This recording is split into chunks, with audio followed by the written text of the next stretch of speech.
కర్ణ డిపార్ట్మెంట్కి చెక్ పెట్టాడు. తనని ఎన్కౌంటర్ చేయకుండా ఆర్డర్స్ ఇష్యూ చేయమని దాన్నే డిమాండ్గా పెట్టుకుని జడ్జి గారి మనవణ్ణి కిడ్నాప్ చేశాడు. ఆయన మనవణ్ణి వెంటనే రెస్క్యూ చేయమని జడ్జి గారు రిక్వెస్ట్ చేశారు. సార్, కర్ణ ఇంకా ప్రాణాలతో ఉండడానికి కారణం మన జడ్జి గారే. అది మీకు తెలుసు. మృగాల్ని వేటాడినట్టు మనుషుల్ని చంపడం మానవ హక్కుల ఉల్లంఘన అన్నారే. ఒక రౌడీ పోలీసుని చంపితే అది మానవ హక్కుల ఉల్లంఘన కాదా? యూనిఫామ్ వేసుకున్నవాడు మనిషే కాదా? ఎన్కౌంటర్ పెద్ద నేరమని న్యాయం చెప్పారే. ఇవాళ ఆయన మనవణ్ణి ఎత్తుకెళ్లారు, రేపు ఆయన ఎత్తుకెళ్తారు. అప్పుడు న్యాయం మాట్లాడతారా? సార్, పోలీసు వాడి మీద చేయేస్తే ఏమవుతుంది? రిలాక్స్. Sorry sir. సార్, డిపార్ట్మెంట్లో ఇంకో ప్రాణం పోకూడదు సార్. కర్ణాన్ని కాల్చి చంపడానికి నాకు ఆర్డర్స్ ఇవ్వండి. ఆయన మనవణ్ణి నేను కాపాడతాను సార్. Commissioner phone. హలో, నా మనవడు దొరికాడా? తప్పకుండా మీ మనవడిని కాపాడతాం సార్, నో ప్రాబ్లం. ఏం చేయాలో చెప్పండి, వెంటనే ప్రొసీడ్ అవుతాను. ఒక జడ్జి ఫ్యామిలీకి సేఫ్టీ లేదంటే సామాన్య ప్రజలు ఏం కావాలి? ఏం చెయ్యాలి?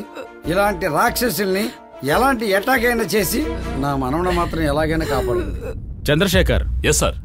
జడ్జి గారితో మాట్లాడాను. ఆయన ఓవరాల్గా ఆర్డర్ ఇచ్చేశారు. ఏమైనా చేసుకోమని చెప్పారు. Sir, your own way. I'm with you. Okay sir.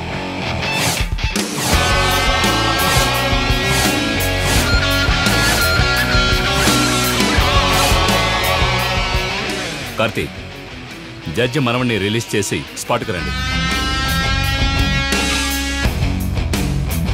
రే, కర్ణ ఎక్కడరా? చెప్పరా రాస్కే. సార్, నన్ను ఏం చేయకండి సార్, నాకేం తెలియదు సార్. ఎక్కడికి వెళ్ళాడు? ఏ నెంబర్ లో ఉన్నాడు? చెప్పేసాను సార్, చివరిసారిగా ఊటీ నుంచి మాట్లాడాడు సార్. నంబర్ చెప్పరా? Sir, 9600072222 sir. శివ, ఓ నెంబర్ ని ట్రేస్ చేయాలి. 9600072222. ఇప్పుడు అది ఏ ఏరియాలో ఉందో ఇమీడియట్ గా చెక్ చేసి నా లైన్ లోకి రండి. సార్, నన్ను తప్పకుండా వదిలేండి సార్.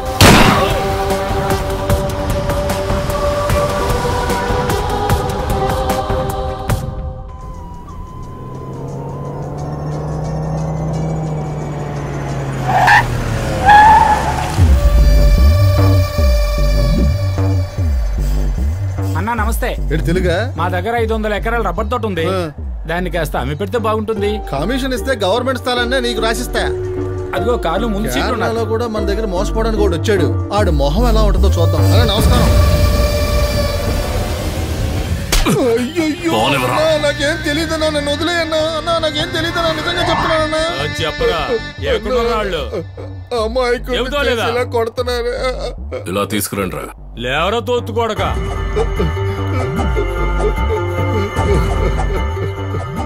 ఇక్కడ ఏం చేస్తున్నారా? టీ కొట్టు పెట్టుకున్నానన్నా. ఇక్కడ పని లేని వాళ్ళందరూ అక్కడికి వస్తున్నారు. నువ్వు చెప్పేది నిజం అనిపించట్లేదు. నా తమ్ముడు చచ్చిపోయిన చోట్ల నిన్ను చూశాను. పోలీసు వాళ్ళ పిల్లలకి నీకు ఏంట్రా సంబంధం? కమిషన్ కోసమే వాళ్ళతో చేతులు కలిపానన్నా. డబ్బు కాసుపడి మిమ్మల్ని పట్టించాలనుకున్నది ఆ పోలీసు వాడి పిల్లలే అన్నా. ఎక్కడ వాళ్ళు?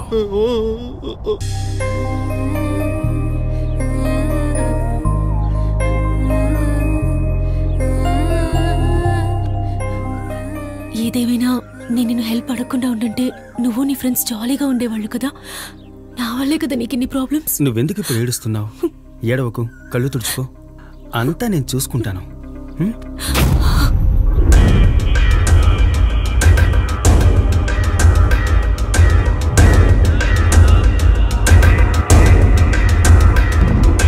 ఉండండిరా, పట్టేశాను రా మీరెవరో.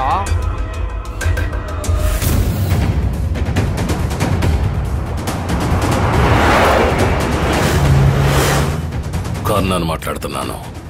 రేయ్, ఊటీకి వచ్చేసాను. ఎక్కడికి రావాలి? నీతో పాటు పనిచేస్తున్నందుకు సంతోషంగా ఉంది. అమృత, నా ఫ్రెండ్స్ బాగా వేడి మీద ఉన్నారు. అలాగే ఉండని. మనం ఇద్దరమే కష్టపడి వాళ్ళకి భోజనం పెట్టాలి. వాళ్ళిద్దరు సీన్లు వేస్తా మనమే జోకులు వేస్తున్నారా? నువ్వు వచ్చేంత వరకు ఊటీ చలి ఉక్కిరి బిక్కిరి చేసింది. ఇప్పుడు నువ్వు వచ్చావు.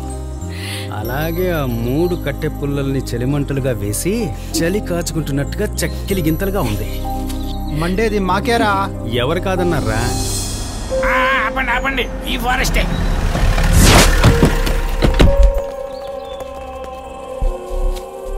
అక్కడ ఉన్నాడు చూడండి.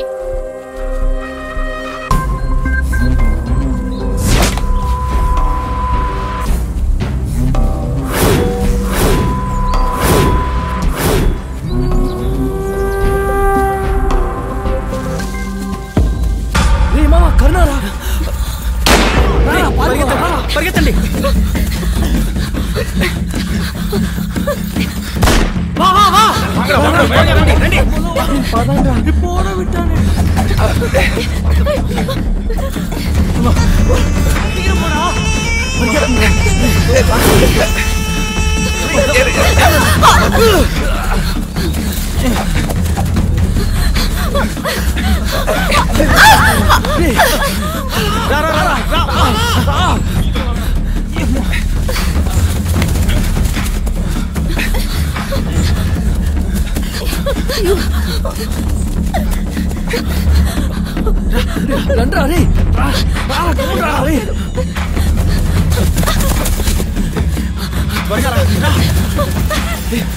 చెట్ల మధ్యకు వచ్చా, అందరూ దాక్కుండ్రా.